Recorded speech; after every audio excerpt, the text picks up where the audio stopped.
नमस्कार दोस्तों, स्वागत है आपका हमारे चैनल पर। आज हम आपको सुनाएंगे एक ऐसी कहानी जो गौतम बुद्ध के एक महत्वपूर्ण उपदेश पर आधारित है। यह कहानी एक युवक और गौतम बुद्ध के बीच की है, जिसमें युवक अपने मन में आने वाले गंदे विचारों को लेकर बहुत परेशान था। तो चलिए शुरू करते हैं। एक बार की बात है, एक युवक गौतम बुद्ध के पास आया। उसने कहा, गौतम बुद्ध, मेरे मन में इतने गंदे विचार क्यों आते हैं?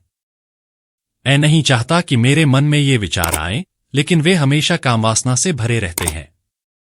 इन विचारों की वजह से मैं बहुत परेशान हूं, मेरी ऊर्जा और समय बर्बाद हो जाता है।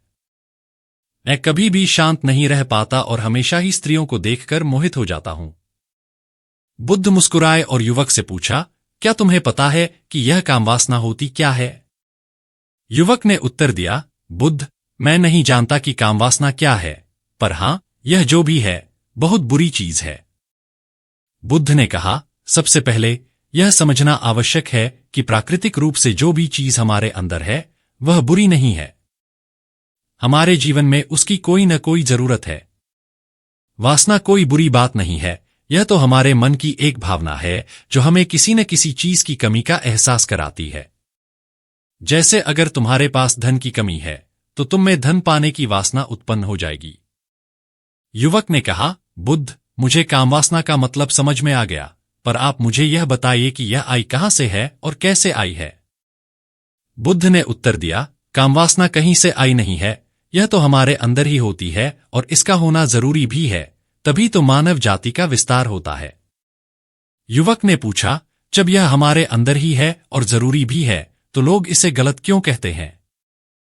बुद्ध ने कहा, यही समस्या है। लोगों ने कामवासना को गलत तरीके से सोच लिया है और इसे छिपाने या दबाने की कोशिश करते हैं। कामवासना गलत नहीं है, बल्कि इसका गलत तरीके से प्रयोग करना गलत है। लोग इससे प्रेम करते हैं, बस इसके लिए जीने लग जाते हैं और इसे ही अपना लक्ष्य बना लेते हैं। लेकिन यह सब गलत है। बुद्ध ने आगे कहा, क्या तुम्हें पता है कि जानवरों में भी कामवासना होती है? युवक ने उत्तर दिया, हां बुद्ध, जानवरों में भी कामवासना होती है, क्योंकि वे भी तो अपनी पीढ़ी को आगे बढ़ाते हैं।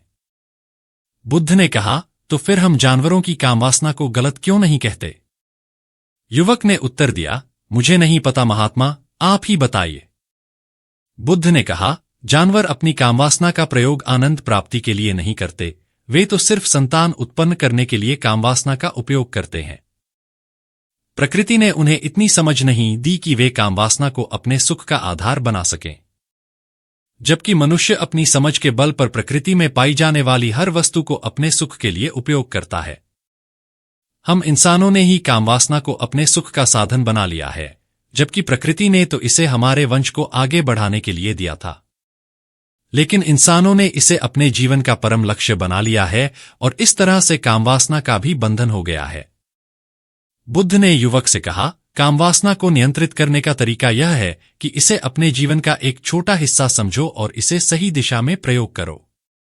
इसे अपने जीवन का मुख्य उद्देश्य न बनाओ। युवक ने बुद्ध की बात समझ ली और अपने मन को शांत करने का प्रयास करने लगा।